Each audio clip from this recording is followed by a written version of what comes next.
안녕하세요. 도시재생 2의 강의를 하게 된 경남대학교 건축학부 박진석이라고 합니다. 여러분들이 아마 도시재생에 대한 기본 지식이 아직 없을 거라고 전제를 하고 제가 강의를 진행을 하겠습니다. 먼저 여러분께 설명드릴 내용은 제일 먼저 도시재생의 이해, 도시재생이 무엇인가에 대한 내용을 알아볼 텐데요. 먼저 우리가 여러분들이 이해를 하셔야 될 부분들은 도시가 왜 재생을 해야 되는가에 대한 내용입니다. 당연히 낡았으니까, 당연히 오래되었으니까, 그리고 이제 우리가 사는데 이제 우리 마을이, 그다음 우리 도시가 불편하니까 재생을 해야겠다라는 부분들은 아마 일반 상식 차원에서 많은 분들이 동의를 하실 겁니다. 그러면 여러분들이 궁금해야 되는 첫 번째 부분들은 왜 우리 도시가 잘 살던 도시가 이렇게 낡아가는가, 쇠퇴되어 가는가 라는 부분에 대해서 아마 많은 분들이 생각하지는 않으셨을 것 같아요. 지금 현재 이제 코로나라는 어떤 우리가 예측하지 못했던 요인들 때문에 제가 여기 강의 올 때도 택시 기사님과도 잠시 얘기를 나눴었는데요. 지금 이제 경제가 어렵다, 이제 뭐 소득이 반으로 줄었다, 뭐 이런 여러 가지 말씀을 하십니다. 쉽게 말씀드리면은 이제 우리가 조정할 수 없는 어떤 범위 내의 일을 우리 마을에 상당한 영향력으로 다가와서 그런 것들이 우리 마을을 점점 못 살게 만들거나 또는 굉장히 쇠퇴하게 만드는 요인이 됩니다. 90년대부터 이제 전 세계는 이제 생산과 소비 이런 기본적인 체계가 묶여져 있기 때문에 아시겠지만 이 중국에서 지금 현재 많은 부분들이 생산되는 부분들이 우리나라에서 소비가 이루어지고 우리나라에서 만드는 반도체나 이런 부분들이 그다음 미국이나 이제 대만이나 이렇게 다른 국가들로 가서 팔려나가는 이 시스템들이 사실은 다 지구 전체적으로 묶여 있는 어떤 상태라고 감안을 했을 때 외부 충격이 왔을 때 어떤 일이 일어날까요? 자연스럽게 도시는 우리가 예측하지 못했던 방향으로 흘러가고 되게 오래된 도시의 순서대로 쇠퇴해가는 절차를 밟게 됩니다. 자, 그런 상황에서 예를 들어서 우리 동네 남양주라고 하는 이 작은 동네에서는 글로벌 체인과 맞설 수 있는 어떤 거대한 기업을 만들거나 아니면은 어떤 회사를 만든다든지 조직을 만든다든지 문화 컨텐츠를 만들기는 상당히 힘들어요. 그래서 현실적인 맥락에서 도시재생은 작은 단위에서는 마을에서, 큰 단위에서는 우리 도시에서 있는 자원들과 우리가 가지고 있는 어떤 힘들을 주민들의 힘으로 스스로 조사를 해서 우리가 나아갈 바를 일단 정하는 부분이 굉장히 중요하다 할 수 있습니다. 이걸 전문가들이 많이 말씀하시기를 도시의 기능을 바꾼다라고 얘기를 해요. 쉽게 간단하게 결론을 내서 말씀을 드리자면은 아마 여러분들이 현재 우리가 알고 있는 우리 동네의 역량을 당연히 강화하는 게 첫 번째, 그 다음 두 번째는 우리가 가지 않았던 길을 만들 수가 있을까? 남의 힘을 빌려야 되겠지만 당연히 우리 동네에 있는 자원을 가지고 우리가 미래에 어떤 나아갈 바를 그리고 미래의 먹거리를 미래의 일자리를 만들 수 있을까에 대한 고민을 하게 되는 어떤 계기가 도시재생이라고 할 수 있겠습니다. 그래서 도시재생 사업을 시작하게 되면은 제일 먼저 지금 여러분들이 강의 들으시는 것처럼 도시재생대학이라는 것을 시작을 해요. 여러분들에게 도시재생의 기본 개념을 알려주는 어떤 내용들도 있지만 동시에 도시재생 사업에서 필요한 어떤 컨텐츠들을 주민들의 스스로 만들어 나가고 찾아 나가는 훈련을 시키는 과정이기도 합니다. 이 과정에서 여러분들이 굉장히 중요한 어떤 지점에 도달하게 될 건데요. 첫 번째는 공공성에 대한 부분들. 자, 우리가 어떤 시설을 만들고 어떤 공간을 리모델링을 하는데 이 리모델링한 공간과 건축이 누구를 위한 것인가? 이 우리 동네 남양주를 위한 것인가? 예를 들어서 경기도를 위한 것인가? 아니면 서울에서 오시는 분들도 생각을 해야 되는 것인가? 아니면 그 지역에 있는 상권에서 일하시는 분들, 일부 상인들만 고민을 해야 될 것인가에 대한 어떤 질문을 많이 하실 거고요. 그래서 되게 많이 말씀하시는 게 주차장을 만들어 주세요. 도로를 넓혀 주세요. 우리 다음에 페인트를 칠해 주세요. 라는 내용들이 굉장히 많이 접수가 되고요. 전국적으로 이제 공공성에 대한 내용들이 주로 주민들이 원하는 사업에 많이 집중되어서 요청되기도 합니다. 두 번째는 도시 계획적 관점인데요. 이제 주민들은 사실은 지금 당장 장사를 하시면서 소득이 떨어지기 때문에 주차장이라든지 도로 폭이라든지 아니면 어떤 인센티브라든지 세금을 좀 덜 낼 수 있는 방안이라든지에 대한 요구가 굉장히 많으십니다. 하지만 도시재생 사업은 저희가 이제 수백억을 어떤 특정 지역에 투자를 함으로써 이 도시가 향후 10년 또는 길게는 20년 동안 지속 가능 할 수 있는 어떤 토대를 만들어 나가는 것이라고 볼 수 있습니다. 그랬을 때 과연 우리가 지금 제안하고 있는 어떤 공공성에 대한 내용들이 보다 10년 뒤에도 쓰여질 수 있는, 그리고 20년 뒤에도 쓰여질 수 있는 어떤 컨텐츠인가, 또는 그런 사람들이 우리가 지금 아직 만나지 못한 그 미래의 사람들이 쓸 수 있는 공간인가, 또는 지금 아직 발생하지 않았던 어떤 새로운 신규 일자리나 문화가 만들어질 수 있는 어떤 토대인가에 대한 부분을 고민을 하셔야 됩니다. 그러지 않으면 지금 제가 온 창원에서 이제 사례들처럼 주차장만 5개, 6개 만들고 재생 사업이 이렇게 종료가 되는 어떤 그런 비극적인 상황도 만나기도 합니다. 자, 그렇다면은 도시재생 컨셉은 어떤 부분으로 가야 될까요? 이제 아까 제가 앞서서 말씀드렸던 것처럼 주민들의 원하는 상황을 들어주고 주민들이 원하는 공간을 만들어주는 일로서 종료가 되어야 될까요? 아니면 제가 아까 더 덧붙여 말씀드렸던 것처럼 미래에 올 수 있는 사업들 또는 기회들을 잡을 수 있는 어떤 계기를 만들어야 하는 것일까요? 대한 질문은 어떻게 보면은 그런 것들이 서로 어우러질 수 있는 공유 지역을 만든다고 지금은 여러분들이 생각을 하셔야 될 것 같아요. 이게 사실은 쉬운 개념이 아니기 때문에 여러분들이 오늘 도시재생대학을 수강을 하시는 거고요. 아마 이 강의가 끝날 때쯤에는 여러분들이 우리 동네에 여러 주민들, 주민이라 하시면은 여기 오신 예를 들어서 뭐 강의를 듣는 분뿐 아니라 그 동네에 거주하는 초등학생, 그리고 이제 뭐 젊은 여성들, 그리고 이제 혼자 사시는 할머니들, 그리고 가정을 이루는 어떤 중산층 계층, 이 모두를 아우르는 어떤 그 것들이라고 제가 얘기를 하겠습니다. 그 것들에 대해서 정의가 될 수 있는가, 우리가 정의를 할 수가 있는가, 그리고 특정 어떤 부분들은 내가 양보를 하고 어떤 부분들은 우리가 투쟁을 통해서 쟁취할 수 있는가에 대한 부분을 아마 이 도시재생대학이 끝날 때쯤 돼서는 여러분들이 아마 이렇게 함께 센터와 함께 작성을 하시고 그걸 토대로 아마 함께 기획하시는 계기가 되면은 성공적인 도시재생 사업이 될 것이라 믿습니다. 자, 그렇다면 우리는 도시재생을 도대체 왜 해야 될까요? 많은 주민들께서는 중앙정부에서 돈을 내려줬기 때문에 하는 거다. 이제 대통령이 새로 취임을 하면서 도시재생 뉴딜 사업을 시작했기 때문에 뭐 주민들이 따라서 하는 거다라고 막연하게 생각하시는 경우가 상당히 많습니다. 이 도시재생을 하게 된 배경에 대해서 제가 몇 번 설명드릴 텐데요. 첫 번째는 저희가 지금 살고 있는 시대는 인류가 만들어지면서 태어나게 되면서 한 번도 겪어보지 못했던 급격하게 인구가 줄어드는 시대로 접어들고 있다는 것이 가장 중요한 배경이라고 할 수가 있겠습니다. 도시재생이라는 얘기를 들었을 때 여러분들이 동시에 생각해야 되는 부분들은 우리나라에는 농어촌도 있는데 왜 도시재생이라고만 얘기할까? 사실은 우리나라 지도를 봤을 때 도시라고 하면은 서울, 부산, 뭐 광주, 전주, 뭐 창원 이 정도 도시 지도에 나오는 것들을 볼 수 있지만 대부분 지도 칼라 지도를 보면 이렇게 그 녹색으로 다 이렇게 돼 있으면서 사실은 우리가 알고 있는 농어촌 지역이 굉장히 많긴 합니다.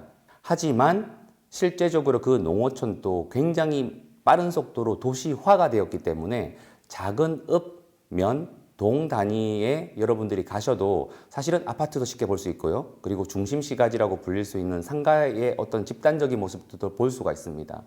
그래서 우리나라 인구의 무려 92% 이상의 사람들이 현재 도시화된 지역에 살고 있습니다. 그렇기 때문에 중앙정부에서는 이 도시화된 지역을 그냥 방치할 수는 없어요. 대부분의 국민들이 살고 있는 지역이기 때문에 그러므로 그 논리로 인해서 대규모 어떤 그 투자가 이루어지면서 도시민들의 어떤 그 삶을 그리고 그 어떤 투자적인 어떤 기회를 더 확대하려고 하는 부분들이 큰 이유라고 할 수가 있겠습니다. 제가 도시재생 특강을 많이 가게 되면은 주로 만나게 되는 분들의 평균 연령이 이제 주로 한 40대 후반에서 한 60대 후반까지 우리나라 이제 중장년층 이상 되시는 분들이 굉장히 많이 오세요. 그분들은 사실은 도시재생에 대한 이해를 굉장히 어려워하십니다. 왜? 첫 번째는 그분들 첫 번째 얘기하시는 것들이 우리 동네 옛날에 정말 잘 살았는데 경남에서 최고 잘 살았던 동네고 뭐 그때는 개도 10,000원짜리를 뭐 입에 물고 다녔다더라. 거제 가면 그런 말씀을 하세요. 그 어항 주위에 가면은 개도 10,000원짜리 물고 다니는 우리 동네였는데 동네가 왜 이 꼬라지가 됐는지 모르겠다라고 할머니들이 한탄을 하시거든요. 저희 나라는 1970년대 때 산업화가 본격적으로 시작을 하면서 그때 베이비붐 세대들의 어떤 게 굉장히 많이 발생을 하였습니다. 인구가 급격하게 늘어난 거죠. 반해서 노령 인구는 굉장히 적었습니다. 그러니까 인구 배당이라고 하는 요 말들이 이렇게 생겨나게 되는데요. 인구 배당의 정의는 출산율이 급격하게 늘어나면서 어떤 그 일할 수 있는 연령대랑 인구가 굉장히 많아지게 되고 동시에 그에 반해서 일을 은퇴를 하시는 이제 65세, 60세 이상 인구가 굉장히 적어서 사회가 굉장히 활기차게 된 상황을 얘기를 합니다. 동네 주민들 대부분이 직장을 가지고 있을 때 시점에 도시에 사셨던 분들입니다. 굉장히 빠른 속도로 건물이 지어지고 일자리가 생기고요. 그 다음에 새로운 기회가 주어지는 시대였습니다. 자, 그럼 현재 2020년 현재 시점은 어떨까요? 여러분들이 신문지상에서 많이 보시는 것처럼 우리나라 출산율은 굉장히 낮습니다. 서울을 포함한 모든 지역에서는 사실은 출산율이 저하되는 부분들을 걱정하고 계십니다. 그러므로 저희 현재 2020년 대한민국에서는 1970년대와 비교했을 때 비교할 수 없을 만큼의 훨씬 더 적은 일하는 사람들이 현재 사회에 나와 있습니다. 게다가 플러스 일자리까지도 엄청나게 부족한 상황이 되는 것들이죠. 그렇기 때문에 여러분들이 도시재생대학을 하게 되면서 우리가 70년대, 80년대를 생각하면서 차가 굉장히 많이 올 거니까 그리고 사람들이 엄청나게 방문을 많이 할 거니까 우리가 보다 많은 기초 기반 시설을 만들어서 그런 상황을 대비해야 되겠다라는 생각은 잘못 생각하시면 굉장히 오류가 될 수 있고요. 어떻게 보면 미래를 준비하는데 제한적이 될 수 있다는 부분입니다. 이러한 사실은 인구가 줄고 있다는 사실들은 여러분들이 잘 알고 계시기도 하시지만 가끔 우리의 동네를 들여다보면서 망각하실 수 있는 굉장히 중요한 내용이라고 말할 수 있겠습니다. 인구 축소는 우리나라에서만 일어난 일은 아닙니다. 전 세계적으로 인구는 줄어들고 있습니다. 유명한 영국의 이코노미스트 주간지의 분석에 의하면 전 세계 인구는 급격하게 하향 추세에 있으면서 무엇보다도 주택을 구매하게 되는 40대의 어떤 연령대가 시간이 지나면서 점점 줄어든다는 것을 분석 결과로 내놓은 적도 있습니다. 이거를 봤을 때 우리가 1970년대에서 90년대까지 지나왔던 어떤 산업화 시대의 많은 소비와 어떤 많은 기회를 보장했던 시대가 저물어 가고 점점 작게 소비하고 작은 것들을 많이 활용하면서 재활용하고 끝까지 쓸 수 있는 장기적으로 오랫동안 쓸 수 있는 도시 또는 서비스 어떤 재화들에 대한 수요가 점진적으로 늘어난다고 볼 수 있겠습니다. 그 다음 두 번째는 제가 앞에서 잠시 설명드렸던 것처럼 이제 공업화 시대가 서서히 저물어 가고 있다는 부분입니다. 이번 코로나19 사태로 인해서 여러분들도 많이 공감하셨겠지만 우리나라에서는 제조업 기반이 아직 강하기 때문에 마스크를 빨리 수요에 맞게 생산해낼 수 있어서 어떻게 보면 이 예측하지 전혀 못했던 이 사태에 적절하게 대응을 하고 있는 편이고 영국은 지금 총리도 코로나19에 감염이 되거나 그다음에 이제 수많은 국민들이 지금 코로나로 인해서 죽어가고 있는 상태인데 마스크를 보급할 수가 없어요. 왜냐하면 그 나라는 이미 제조업 기반에서 서비스 기반으로 국가 전체 시스템이 바뀌었기 때문에 그렇습니다. 자, 제가 여기서 도시재생을 얘기하면서 산업을 얘기하는 부분들은 저희도 한때 서비스 사업 그리고 4차 산업이 미래이다라는 부분이 사실은 그 제조업 기반의 어떤 내용들이 없어져야 되는가라는 약간 착각을 했던 분들이 많다는 부분을 말씀 첫 번째로 드리고 싶었고요. 두 번째는 저희가 탈공업화가 되면서 생산의 기능을 멈춘다기보다는 새로운 방법으로 생산을 하고 일자리를 만드는 사회로 접어들고 있다는 부분에 여러분들이 좀 주목해 주셨으면 합니다. 이 얘기를 제가 꺼내는 이유는 도시재생대학을 하면서 우리 동네를 살릴 수 있는 방안이 없을까 얘기를 했을 때 특히 이 동네에 오래 사셨던 분들이 제일 많이 꺼내는 말씀 중에 하나가 우리 동네에 대기업을 유치를 하자. 우리 동네에 큰 마트를 가지고 오자. 우리 동네에 국가기관을 유치를 하자라는 말씀을 굉장히 많이 하십니다. 잠시 뉴스에서 얼마 전에 나왔던 내용이라서 그렇게 크게 주목받지는 못했는데요. 일본 기업 중에 유니클로라고 하는 기업이 있습니다. 우리나라 롯데백화점에 대부분 입주를 하고 있는 기업이고 일본에 가면은 정말 편의점처럼 굉장히 많이 있는 뭐 자파점이라고 할 수가 있습니다. 그 자파점은 전국의 네트워크망을 가지고 있고 수백 개의 어떤 체인점을 갖고 있는데 얼마 전에 그 가게를 앞으로 무인화 시키겠다고 말을 했습니다. 자, 그 말은 무슨 뜻일까요? 만약에 우리 마을에 유니클로 같은 어떤 기업을 온다고 하더라도 저희 동네에 그 기업이 일자리를 제공하거나 어떤 투자를 할 수 있는 보장이 없어지는 사회로 접어들고 있다는 것입니다. 우리나라 예로 들어오겠습니다. 저희 남쪽에서는 전라남도, 경상남도 요 해안에 접하고 있는 지역에서는 한때에 많은 생산 기능들이 있었습니다. 군산도 얼마 전에 뭐 GM 공장이 있었죠. 그 창원에는 국가산업단지가 있고요. 그런 맥락에서 거기 있는 주민분들은 상실감이 상당합니다. 왜냐하면은 많은 기업들이 90년대까지 굉장히 화랑을 보이다가 2000년대 접어들면서 그 제조업들이 중국의 타격을 받으면서 다 문을 닫는 상황이 됩니다. 당연히 수백 개, 수천 개의 일자리가 없어지는 어떤 결과로 왔죠. 그래서 도시 재생을 해야 된다라고 했을 때 그분들이 말씀하시는 첫 번째 화두는 대기업을 유치를 하자. 자, 그래서 여러분들이 잘 아시는 이렇게 모 고추장 업체가 그 순천 지역에 그 공장을 유치를 성공적으로 했습니다. 땅도 굉장히 저렴하게 빌려주고요. 예, 세금 인센티브 혜택도 있고 굉장히 많은 혜택을 해서 대기업이 유치를 하는 것은 성공했지만 여러분도 알다시피 지금 세상은 제조 혁신이 이루어지고 예, 모든 공정의 순서는 기계로 로봇으로 만들어서 제공되는 이런 시대에 접어들었기 때문에 그 공장의 소득액, 매출액은 수백 배가 뛰었지만 사실은 그걸로 인해서 어떤 만들어지는 고용 창출은 굉장히 제한적일 수밖에 없었습니다. 그래서 예상했던 것보다 훨씬 고용의 기회라든지 어떤 투자의 기회가 지역의 관점에서 봤을 때는 적었던 것이죠. 자, 그렇다면 우리가 알 수 없는 시대에 접어드는 이 상황에서 앞으로의 도시 재생의 방향은 어떠해야 될까요? 첫 번째는 일상성의 재생입니다. 저희는 쉬지 않고 달려온 사람들입니다.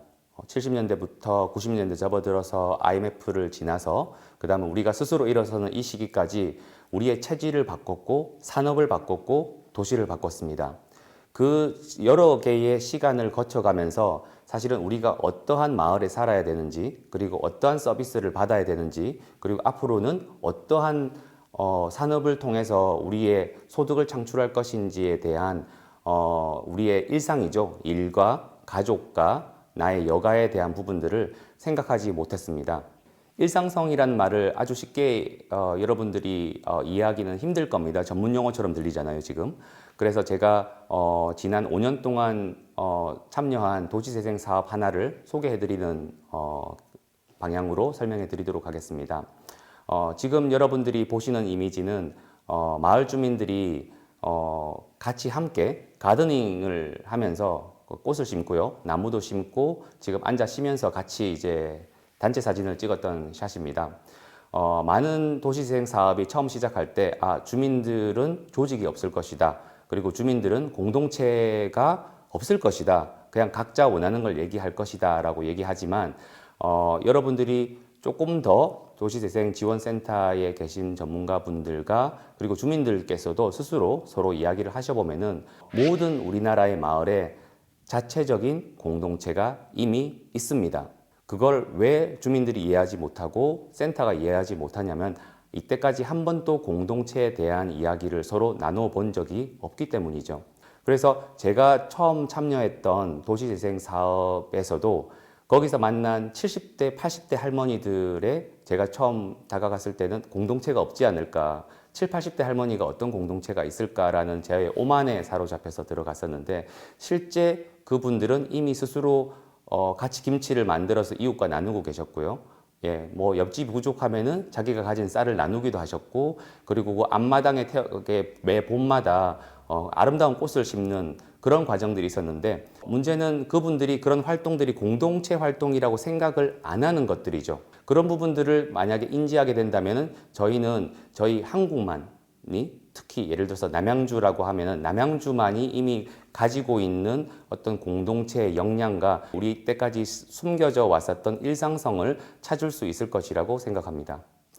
그 다음 두 번째는 도시 공간의 공공성에 대해서 말씀드리고 싶습니다.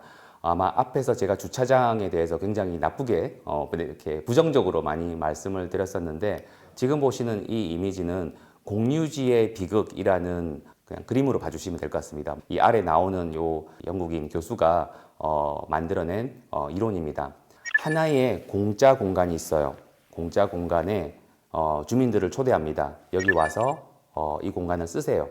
이랬을 때는 두세 사람한테 얘기했을 때는 이분들이 굉장히 행복하겠죠. 굉장히 저렴한 가격 아니면 거의 이제 무료로 어떤 재화나 공간을 쓰게 만듭니다. 자, 이게 이웃에 알려지면 어떻게 될까요?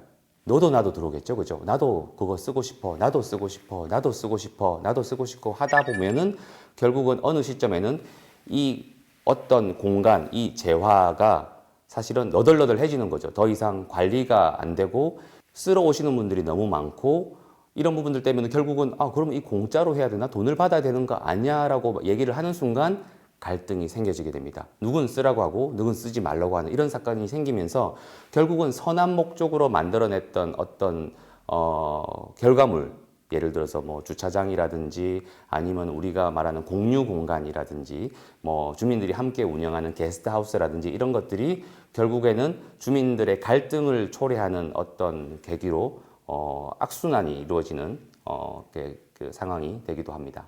여러분들 그 백종원의 꼴목식당 많이 보시잖아요. 거기 보면은 이제 한 가게를 찾아다니면서 굉장히 명소화하고 굉장히 힘들게 가게를 운영하시는 소공상인분들에게 희망을 주시기도 하고 레시피도 주시기도 하는 그런 과정을 겪습니다. 근데 도시재생 사업에서 이제 특히 이제 중앙시장에서 이제 일하시는 분들과 많이 이야기를 해보면은 우리 동네도 만약에 굉장히 유명한 식당이 두세 개가 있으면은 사람들이 찾아오지 않을까라는 생각을 많이 하십니다. 예, 찾아옵니다.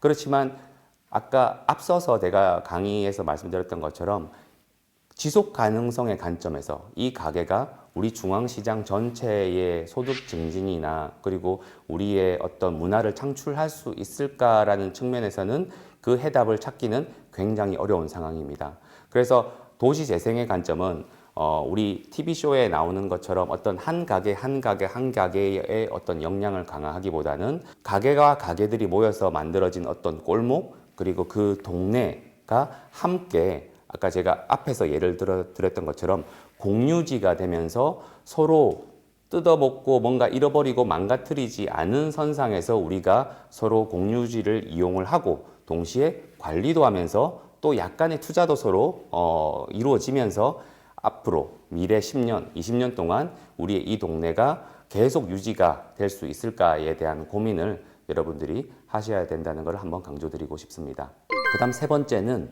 함께 만들어가는 참여입니다. 도시재생대학을 여러분들이 와서 이 강의를 듣고 계시다는 거는 여러분들이 아무래도 여기 그 도와주시는 도시재생지원센터의 연구원분들과 그 다음 공공에서 일하고 계시는 공무원분들, 그리고 어떻게 보면은 여기서 저 지역에서 뿌리를 받고 거주를 하고 계시는 이 주민들이 뭔가 함께 협력을 해서 우리 동네를 살릴 수 있는 어떤 방안을 만들어내는데 합의를 하셨기 때문에 제 강의를 듣고 있다고 저는 개인적으로 생각을 합니다. 그러므로 과연 함께 한다는 것이 무엇일까에 대한 부분을 여러분들이 스스로 여쭤보셔야 되고요. 특히 매일 만나실지는 모르겠지만 도시재생지원센터에 일하시는 도와주시는 분들께 계속 여쭤보고 저는 못 살게 굴어야 된다고 얘기를 합니다. 가서 계속 물어보고 함께 하는 게 뭐야? 이거 어떻게 하는 게 함께 할 수 있어? 라는 부분을 계속 알아보고 주민들께서 역제안을 하셔야 되는 것이죠. 저는 이렇게 사업에 참여해서 나는 이런 일들을 A, B, C 이런 사람들과 함께 하고 싶다라는 얘기를 여러분들이 할 수 있어야 됩니다. 그렇기 때문에 아마 그 전 단계가 굉장히 지루하게 느껴지실 수가 있어요. 왜냐하면은 1년의 강의들로 많이 이루어지거든요. 특히 한 6개에서 한 8개 정도 강의를 들어야 그 다음 단계로 넘어간다고 얘기를 많이 할 겁니다. 아마도 그 강의가 끝나게 되면은 자연스럽게 여러분들에게 권한을 드릴 거예요. 이러 정도의 예산이 있는데 여러분들은 우리 동네에 어떠한 일을 해보고 싶습니까? 라고 얘기를 했을 때 여러분들은 그 시점에는 나는 우리 동네에 이러이러한 사업을 이러이러한 사업들과 함께 해보고 싶다. 그런데 내가 회계라든지 내가 기술이라든지 이런 것들이 조금 부족하니 센터에서 그거를 도와주시면 좋겠습니다. 라고 하는 게 어떻게 보면 가장 기초적인 첫 번째 단계, 참여의 단계라고 할 수 있겠습니다. 여기 사진에서 보시는 것처럼 제가 지금 보여드리는 이미지들은 창원에서 제가 아까 앞서 말씀드렸던 70대, 80대 할머니들과 다양한 참여의 어떤 워크숍과 강의도 있었고요. 그냥 화채를 먹기도 하고요.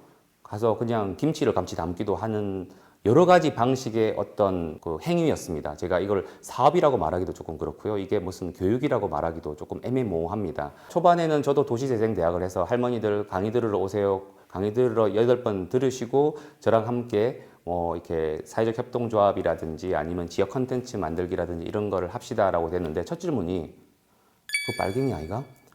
사회에 들어가서 그 빨갱이, 사회적 무난 빨갱이 되는 거가? 이게 첫 번째 질문이었습니다. 이제 허걱한 거죠, 제 개인적인 입장에서는. 그 다음에 함께 뭘 합시다라고 얘기했더니 난 관절염이 와가 나 못 간다 나는. 거기서 이미 초토화됐습니다. 이미 이미 게임 오버죠, 그죠? 그래서 제가 이렇게 고민을 하다가 활동가들과 그러면은 찾아가는 도시재생대학을 하자. 어차피 못 오시니까. 우리가 찾아가서 3명이 모이면 3명이 모인 대로, 8명이 모이면 8명이 모인 대로 도시재생대학을 한번 진행해 보는 게 어떨까라고 시작해서 여러분들이 지금 살짝 보시는 이 이미지는 대부분 집을 배경으로 하거나 아니면 제가 골목길에 그냥 앉아서 그냥 사람들과 얘기하는 경우가 훨씬 더 많습니다. 요 과정을 무려 5년 동안 이렇게 매주 일주일에 한 번 정도의 과정을 통해서 진행을 했기 때문에 지금은 이분들이 상당히 끈끈한 공동체로 거듭나 있는 방식입니다. 그래서 이러한 내용들도 사실은 저 같은 초보 도시재생가도 5년 전에는 현장에 가서 정말 책에 나와 있는 거를 가지고 주민들과 이야기를 했다면 아마 이 협력이라는 것들이 저한테도 많은 교육이 됐었고요. 그 다음에 주민들한테도 굉장히 많은 교육의 효과가 있어서 결국 지금은 제가 이분들을 만나면은 다음 주에 제가 하게 될 내용이 사회적 협동조합의 이익 배당을 어떻게 할 것인가에 대한 내용을 논의를 해야 됩니다. 그 70, 80대 할머니랑 같이. 그죠? 그래서 제가 사실은 굉장히 벅차기도 하지만 이 긴 세월 동안 이렇게 가야 사실은 참여에 대한 효과가 있구나. 그리고 참여의 방식을 여러분들이 생각하는 것처럼 굉장히 정형화시키기보다는 보다 좀 창의적으로 다양한 방식에서 참여를 고민하신다면은 여러분들이 지금 찾지 못했던 어떤 컨텐츠를 굉장히 쉽게 그리고 창의적으로 찾을 수 있지 않을까라고 생각을 합니다. 마지막으로 도시재생 사업을 통해서 우리가 만들어 나가야 될 미래는 어떤 것일까요? 여기서 보여드리는 다이어그램은 상당히 어려워 보이죠? 사실 이 내용들을 이해를 하는 전문가도 많지 않고요. 사실 저도 그렇게 잘 이해하고 있는 상황은 아닌 것 같습니다. 근데 왼쪽에서 첫 번째, 두 번째에 보이는 내용 동그라미 중에서 주민의 분량이 굉장히 작은 거는 보이시죠? 대부분 돈을 내려주는 중앙정부, 이게 굉장히 큰 동그라미로 이렇게 만들어져 있습니다. 이 동그라미 크기만큼 권한이 있는 것이고요. 지금 우리의 도시재생은 두 번째 단계까지 와 있습니다. 아직까지 투자를 하는 주체는 공공입니다. 중앙정부, 지방정부가 예산을 내려줘서 주민들이 참여하게 만들게 되는 것들이죠. 저희가 이 두 개의 단계를 비난도 많이 하고 걱정도 많이 하고 이렇게 대안에 대한 얘기도 굉장히 많이 하지만 어떻게 보면은 이 두 단계 동안 저희가 준비해야 되는 것은 도시재생의 기틀을 만드는 과정이라고 생각을 합니다. 저희가 많은 내용의 사업들이 마중물을 만들고 주민들을 교육시키는 사업들이 있을 거예요. 그래서 이 과정을 통해서 이 우리 동네에 필요한 미래를 만들 수 있을 법한 기본적인 시설 또는 공간을 준비를 하고요.